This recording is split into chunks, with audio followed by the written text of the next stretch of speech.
ప్రస్తుతం మనం జూబ్లీహిల్స్ నియోజకవర్గంలో ఉన్నాం. ఇక్కడ షాద్నా నియోజకవర్గం నుంచి ప్రచారానికి కొంతమంది కాంగ్రెస్ కార్యకర్తలు యువకులు రావడం అనేది జరిగింది.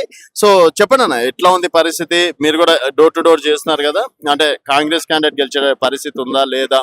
100% కాంగ్రెస్ పార్టీ గెలుస్తుంది. నవీన్ యాదవ్ గారికి ఈడున్న మంచి పేరు, ఈ గల్లీలలో పెరిగిన బిడ్డ, అందరికి అన్న తమ్ముడు అంటూ అందరూ ఇక్కడ ఉన్న కాలనీ వాసులు ప్రచారం చేస్తుంటే ఒకరొకరు సంబోధిస్తున్నారు. ఆ వ్యక్తికి కూడా చాలా మంచి పేరు ఉంది, వాళ్ళ నాన్నగారికి కూడా మంచి పేరు ఉంది.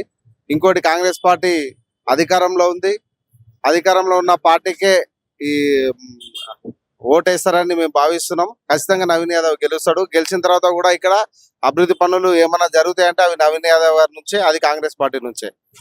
అంటే జనాలు కన్ఫర్మ్ చేసేటట్లు ఉన్నారు. 100% నవీన్ యాదవ్ గారి మీద ఆ నమ్మకం జనాలకు ఉంది. ఖచ్చితంగా నవీన్ యాదవ్ కు వేస్తారు, 100% గెలిపిస్తారు. బీఆర్ఎస్ బీజేపీ పరిస్థితి గత 10 ఏళ్ల పాలనలో బీఆర్ఎస్ పరిపాలన ఇక్కడ ప్రజలు ఒకరొకరు మేము ఇంటి ప్రచారం చేస్తే చెప్తా ఉన్నారు. ఒక్కరోజు కూడా ఇక్కడ గల్లీలలో మళ్ళీ చూసింది లేదు.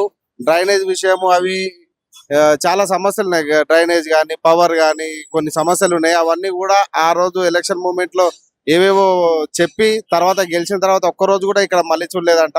కొన్ని ఏరియాలలో ఈ 3 గల్లీలు వేస్తే మేము గెలుస్తామా, మీరు వేసినా సరే వేయకున్నా సరే అని చెప్పి అవహేళన వేసి మాట్లాడిన మాటలు కూడా ఉన్నాయంట.